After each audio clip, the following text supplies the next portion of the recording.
అందరికీ నమస్కారం. బిఎస్ కిచెన్కి స్వాగతం. దొండకాయ పచ్చి ముక్కల పచ్చడి, దోసకాయ చేసుకున్నట్టేనండి.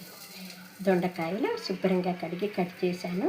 ఒక 6-7 మిరపకాయలు, కొత్తిమీర, చింతపండు, సాల్ట్ వేసేసి మిక్సీ వేసేస్తే పచ్చి ముక్కల పచ్చడి రెడీ అయిపోతుంది. దించిన తర్వాత భాండీ పెట్టుకొని నూనె వేసి పోపు గింజలు, ఎండుమిర్చి, కరివేపాకు, కొద్దిగా ఒక అర చెంచా మెంతిపిండి వేసేసి పోపు వేసేసామనుకోండి, దొండకాయ ముక్కల పచ్చడి రెడీ అవుతుంది. చాలా టేస్టీగా ఉంటుందండి.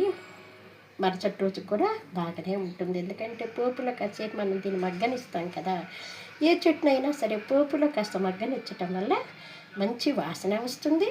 నెక్స్ట్ డేకి కూడా ఖరాబ్ కాకుండా ఉంటుందన్నమాట. మరి ట్రై చేసి చూడండి. ఎలా ఉందో కామెంట్స్ పెట్టండి.